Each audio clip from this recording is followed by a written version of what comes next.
आज देशाला स्वातंत्र्य मिळून 80वा स्वातंत्र्य दिवस आपण साजरा करत आहोत. आपल्या देशाला स्वातंत्र्य मिळून 80 वर्ष झाले.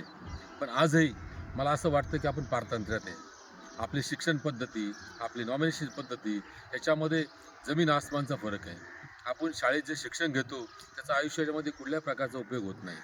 मला असं वाटतंय देशाला स्वातंत्र्य मिळाल्यानंतर खऱ्या अर्थाने समाजाची गरज काय आहे त्याप्रमाणे शिक्षणाची पद्धत अवलंबली गेली पाहिजे. आजही आपल्या देशामध्ये एखाद्या माणसावरती एखादा गुन्हा जर दाखल झाला तर त्या माणसाला कुठल्याही नोकरीला लागता येत नाही. पण तो माणूस राजकीय पुढारी म्हणून आपल्या देशावरती राज्य करतो. एखादा तडीपार माणूस आपल्या देशाचा गृहमंत्री होतो. पण एखाद्या माणसावर जर केस झाली तर नोकरीला आलं असेल तर त्याचं व्हेरिफिकेशन केलं जातं. हे आमदार, खासदार, मंत्री, संत्री, नगरसेवक यांचं कधीही व्हेरिफिकेशन केलं जात नाही. दुर्दैव आहे आपलं. देशाला स्वातंत्र्य मिळून 80 वर्ष झाले, पण ही जी तफावत आहे, एकाला एक न्याय आणि दुसरा दुसरा न्याय, हे बदललं पाहिजे.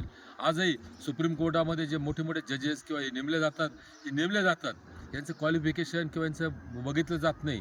हे तटस्थ भूमिकेत वागले पाहिजे. त्याचप्रमाणे संसदेमध्ये जो सभापती असतो, अध्यक्ष असतो, तो सुद्धा हा तटस्थ व्हायला असला पाहिजे. याच्यामध्ये हे बदल आणणं गरजेचं आहे.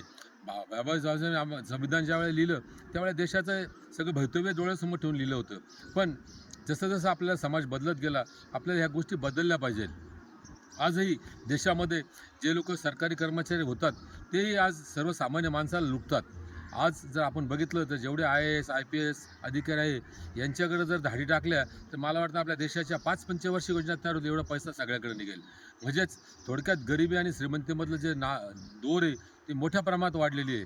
मला आपल्या सर्वांना विनंती करायची आहे की आज देशामध्ये जेनजीज म्हणतो आपण ज्यांना, जी तरुण पिढी आहे, 67% जवान आपल्या देशामध्ये आहेत. त्यांनी आज देशामध्ये क्रांती घडवून आणली आहे. या दुसऱ्या क्रांतीच्या, दुसऱ्या युद्धाच्या याच्यामध्ये आपण सहभागी व्हायला पाहिजे. त्या तरुणांना योग्य प्रकारे मार्गदर्शन केलं पाहिजे आणि नवीन भारत, विकसनशील भारत, समृद्ध भारत असं निर्माण करण्याकरता आज आपण शपथ घेऊया. धन्यवाद.